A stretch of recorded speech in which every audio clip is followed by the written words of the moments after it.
ಎಲ್ಲರಿಗೂ ನನ್ನ ಹನುಮಾಸ್ kitchen DVG ಚಾನಲ್ಗೆ ಸ್ವಾಗತ. ಇವತ್ತಿನ ರೆಸಿಪಿ ಏನಂತಂದರೆ ಮೊಸರನ್ನ ಹೇಗೆ ಟೇಸ್ಟಿಯಾಗಿ ಮೊಸರನ್ನ ಮಾಡೋದು ಅಂತ ನಾನು ಹೇಳ್ಕೊಡ್ತೀನಿ. ಅದಕ್ಕೆ ಬೇಕಾಗಿರೋ ಇಂಗ್ರೀಡಿಯೆಂಟ್ಸ್ ಯಾವುದಾದ್ರು ಅಂತ ನೋಡ್ಕೊಂಬಂದುಬಿಡೋಣ. ಅದಕ್ಕೆ 1 ಕಪ್ಪಷ್ಟು ಮೊಸರು, ಆಮೇಲೆ 1 ಕಪ್ಪಷ್ಟು ಸುಲಿದಿಟ್ಕೊಂಡಿರುವಂತಹ ದಾಳಿಂಬೆ ಹಣ್ಣು, ಆಮೇಲೆ ಹಾಲು ಆಪ್ಷನಲ್ ಬೇಕಂದರೆ ಹಾಕ್ಕೋಬೋದು, ಆಮೇಲೆ ಒಂದು ಸ್ವಲ್ಪ ಗೋಡಂಬಿ, ಆಮೇಲೆ ದ್ರಾಕ್ಷಿ ಹಣ್ಣು ತೊಳೆದು ಚೆನ್ನಾಗಿ ಒಂದು ಕಡೆ ತೆಗೆದಿಟ್ಕೊಂಡಿದ್ದೀನಿ, ಆಮೇಲೆ ರುಚಿಗೆ ತಕ್ಕಷ್ಟು ಉಪ್ಪು. ಅದರಲ್ಲಿ ಆಲ್ರೆಡಿ ಅನ್ನಕ್ಕೆ ಜಾಸ್ತಿಯಷ್ಟು ನೀರು ಹಾಕಿ ಫುಲ್ ಮೆತ್ತಗೆ ಅನ್ನ ಮಾಡಿಟ್ಕೊಂಡಿದ್ದೀನಿ. ನೋಡಿ, ಅನ್ನ ಆಲ್ರೆಡಿ ಆಗಿದೆ. ಅದು ಹೇಗಾಗಿದೆ ಅಂತ ತೋರಿಸ್ತಾ ಇದ್ದೀನಿ. ಆದಷ್ಟು ಮೆದು ಮಾಡ್ಕೊಳ್ಳಿ. ಮೊಸರನ್ನಕ್ಕೆ ಚೆನ್ನಾಗಿ ಮೆದುವಾದರೆ ಚೆನ್ನಾಗಿ. ಇನ್ನು ಇದೇ ರೀತಿ ಮಾಡೋ ವಿಧಾನ ಹೇಗಂತಂದರೆ, ಮಾಡಿಟ್ಕೊಂಡಿರ್ತೀವಲ್ಲ ಆ ಅನ್ನ ಕಂಪ್ಲೀಟಾಗಿ ಫುಲ್ ಮೆದು ಇರಬೇಕು. ಆ ಅನ್ನನ ಒಂದು ಸಪ್ರೇಟ್ ಬಾಣಲೆಗೋ ಅಥವಾ ನಾವು ಇಲ್ಲಿ ಬೇಸಿನಿಗೆ ತೆಗೆದಿಟ್ಕೊತಾ ಇದ್ದೀನಿ. ಟೋಟಲ್ ಅನ್ನನ ಎಲ್ಲದಕ್ಕೂ ಅದಕ್ಕೆ ಹಾಕಿ ಇನ್ನೂ ಸ್ವಲ್ಪ ಬೇಕಂದ್ರೆ ನೀರು ಹಾಕಿ ನೀವು ಬೇಕಂದರೆ ಮೆತ್ತಗೆ ಮಾಡ್ಕೋಬೋದು. ಅದಾಗಿಂದ ನಾನು ಮೊದಲೇ ತೆಗೆದಿಟ್ಕೊಂಡಿದ್ನಲ್ಲ ಮೊಸರು, ನನಗಿಲ್ಲ ಈ ಅನ್ನಕ್ಕೆ ಇಷ್ಟನ್ನಕ್ಕೆ ನಾನು 2 ಕಪ್ ಹಾಕೋತಾ ಇದ್ದೀನಿ. ನಿಮ್ಗೆ ಎಷ್ಟು ದಪ್ಪ ಬೇಕಲ್ಲ ಅಷ್ಟು ದಪ್ಪ ನೀವು ಹಾಕ್ಕೊಂಡು ನೋಡಿ ಆ್ಯಡ್ ಮಾಡ್ಕೋಬೋದು. ನಾನು 2 ಕಪ್ಪು ಗಟ್ಟಿ ಮೊಸರನ್ನ ಹಾಕೋತಾ ಇದ್ದೀನಿ.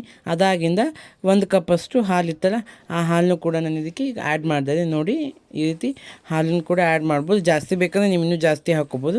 ಇದಾಗಿಂದ ಚೆನ್ನಾಗಿ ಮಿಕ್ಸ್ ಮಾಡಬೇಕು. ಹಾಲು ಎಲ್ಲ ಮಿಕ್ಸ್ ಆಗೋಂಗೆ ಮಾಡಿಬಿಟ್ಟು, ಆಮೇಲೆ ದಾಳಿಂಬೆ ಹಣ್ಣನ್ನು ಕಾಳು ಸುಲಿದಿಟ್ಕೊಂಡಿದ್ನಲ್ಲ, ಆ ದಾಳಿಂಬೆ ಕಾಳು, ಅದಾಗಿಂದ ಬಿಡಿಸಿಟ್ಕೊಂಡಿದ್ನಲ್ಲ ಆ ದ್ರಾಕ್ಷಿನ ಚೆನ್ನಾಗಿ ಉಪ್ಪು ಹಾಕಿ ತೊಳ್ಕೊಳ್ಳಿ. ಅದನ್ನು ಅಷ್ಟು ಇದಕ್ಕೆ ಹಾಕಿಬಿಟ್ಟು ಇದಕ್ಕೊಂದೊಳ್ಳೆ ಚೆನ್ನಾಗಿ ಮಿಕ್ಸ್ ಕೊಡ್ತೀನಿ. ಈಗ ಎಲ್ಲ ಚೆನ್ನಾಗಿ ಮಿಕ್ಸ್ ಆಗಬೇಕು. ಈ ರೀತಿಯಾಗಿ ರುಚಿಯಾಗಿ ನೀವು ಮಾಡ್ಕೊಂಡು ತಿನ್ಬೋದು. ನೋಡಿ, ಈಗ ದ್ರಾಕ್ಷಿ ಹಣ್ಣು ಹಾಕೋದ್ರೆ ಇನ್ನೂ ರುಚಿ ಆಗುತ್ತೆ. ನಾನು ಇಲ್ಲಿ ಕಟ್ ಮಾಡಿಲ್ಲ, ಇಡೀ ದ್ರಾಕ್ಷಿ ಹಣ್ಣನ್ನೇ ನಾನು ಇಲ್ಲಿ ಆ್ಯಡ್ ಮಾಡಿದ್ದೀನಿ.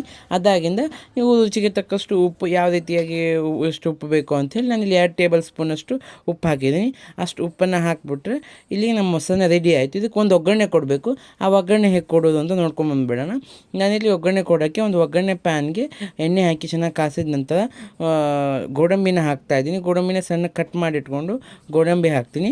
ಅದಾಗಿಂದ ಕಡಲೆಬೇಳೆ, ಉದ್ದಿನಬೇಳೆ ಎರಡೂ 1 ಟೇಬಲ್ ಸ್ಪೂನಷ್ಟು ಎರಡು ಮಿಕ್ಸ್ ಆಗಿದ್ದೇ ಇದೆ ಇಲ್ಲಿ. ಆ ಕಡಲೆಬೇಳೆ, ಉದ್ದಿನಬೇಳೆ ಮೂರನ್ನು ಹಾಕ್ಬಿಟ್ಟು ಚೆನ್ನಾಗಿ ಗೋಲ್ಡನ್ ಫ್ರೈ ಕಲರ್ ಬರಬೇಕು. ಅದಾಗೋವರೆಗೂ ನಾನು ಚೆನ್ನಾಗಿ ಇದನ್ನ ಫ್ರೈ ಮಾಡ್ತೀನಿ. ನೋಡಿ, ಈ ರೀತಿ ನೀವು ಎಣ್ಣೆ ಜಾಸ್ತಿ ಬೇಕಂದ್ರೆ ಇನ್ನೂ ಸ್ವಲ್ಪ ಹಾಕ್ಕೋಬೋದು. ನಾನು ಇಲ್ಲಿ ಎಣ್ಣೆ ಕಮ್ಮಿ ಹಾಕ್ಕೊಂಡಿದ್ದೀನಿ. ಅಷ್ಟು ಎಣ್ಣೆನ ಇದಕ್ಕೆ ಹಾಕ್ಬಿಟ್ಟು ಚೆನ್ನಾಗಿ ಫ್ರೈ ಆಗಿಂದ ಇನ್ನೊಂದು ಚೂರು ಸಾಸಿವೆ ಜೀರಿಗೆ, ನಾನು ಸಾಸಿವೆ ಜೀರಿಗೆ ಸ್ವಲ್ಪ ಹಾಕ್ಕೊಂಡಿದ್ದೀನಿ. ಓಕೆನಾ? ಇದೆಲ್ಲ ಚೆನ್ನಾಗಿ ಫ್ರೈ ಆಗಿಂದ ಸಾಸಿವೆ ಜೀರಿಗೆ ಚಟಪಟ ಅಂದಿಂದ ನಾವು ಮೊದಲೇ ಕಲಸಿಟ್ಕೊಂಡಿದ್ವಲ್ಲ ಆ ಮೊಸರನ್ನಕ್ಕೆ ಈ ಒಗ್ಗರಣೆನ ಹಾಕ್ಬಿಟ್ಟು ಒಂದೊಳ್ಳೆ ಚೆನ್ನಾಗಿ ಮಿಕ್ಸ್ ಕೊಟ್ಬಿಟ್ರೆ ಮುಗೀತು. ನಮ್ಮ ರುಚಿಯಾದ ಮೊಸರನ್ನ ರೆಡಿ ಆಗಿಬಿಡುತ್ತೆ. ರುಚಿಯಾದ ಮೊಸರನ್ನ ಸವಿಯಲು ಸಿದ್ಧ.